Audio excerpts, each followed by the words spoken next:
لو انا بدي محاضرة واتنين قاعدين قدامي وطوا وشوشوا بعض وشوشة وبصوا عليا وضحكوا، احس ان انا الاول مخنوقة. غالبا هتبتدي بان انا احس ان انا متضايقة جدا وحاسة بالاهانة شوية، بالغيظ شوية، بالغضب شوية، وانا مش عارفة ليه. بس انا في ثواني في افكار ورا المشاعر دي قالت لي انه غالبا دول بيتريقوا عليكي، وبما ان هما بيتريقوا عليكي يبقى انتي اتهزقتي او قيمتك اتهزت بسبب انه في اتنين شايفين ان الكلام اللي انتي بتقوليه يا اما ملوش معنى، يا اما مش منطقي، يا اما مش صح.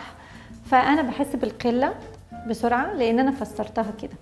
اتعلمت في مدرسة من المدارس اللي بتعلم مهارات الحياة انه دايما اول حاجة احنا بنفكر بنحس بيها هي المشاعر، بس المشاعر دايما وراها فكرة، والفكرة دي غالبا جاية من معتقدات محورية، افكار تلقائية. ومش مهم الكلام الكبير قوي ده، لكن معناها انه ايه؟ انه نفس الحدث ده كان ممكن يحصل مع واحدة تانية من نفس الشخصيتين دول بالظبط وهي بتلقي محاضرة، وكان ممكن تفسرها الشخص المحاضرة دي انه دول معجبين بيا قوي. ممكن واحدة تانية كانت هتبقى بتقول احتمال يعني مش هيفرق معاها خالص الموضوع، لا بانه معجبين بيها ولا ان هي زعلانه انهم بيتريقوا عليها. ممكن ما تلاحظش، تبص عليهم كده ما تلاحظش حاجه، لان هي منهمكه قوي في اللي بتعمله، والناس بالنسبه لها واراء الناس فيها مش بتهمها قوي قوي، فهي مش مركزه على الموضوع ده.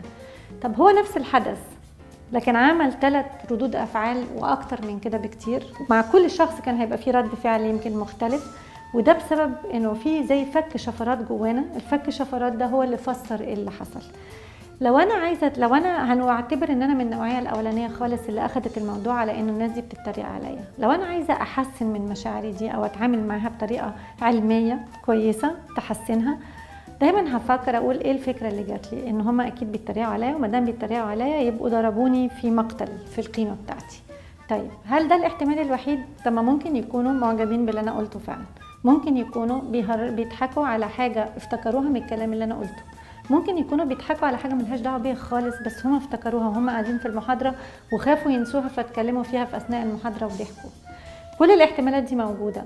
تاني حاجه ممكن افكر فيها، طيب افرضوا ان احنا اخدنا اسوأ احتمال فيهم وقلنا انه اكيد بيتريقوا عليا، طب هل معنى ان هم بيتريقوا عليا ان ده معناه انهم ضربوا القيمه بتاعتي في مقتل؟ معناه انه انا اكيد شخصيه مهزأه ولا لا تستحق الاحترام؟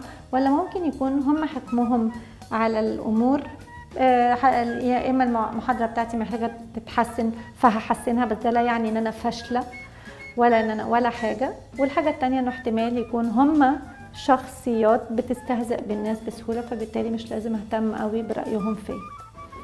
طب الموضوع ده احنا ايه الهدف منه؟ انه دايما ناقش الافكار اللي ورا المشاعر اللي جات لك دي، لان محتاجه ممكن تتعدل، محتاجه تتناقش، محتاجه تتغير، محتاجه يمكن لو لقيت رصدت الافكار بتاعتك دي، حتى كانوا علمونا نحطها في زي جدول كده، نكتب الحدث، المشاعر اللي حصلت، الافكار اللي ورا المشاعر دي، وبعدين تحليل الافكار دي، وبعدين المشاعر اللي حصلت لنا بعد ما حللنا الموقف.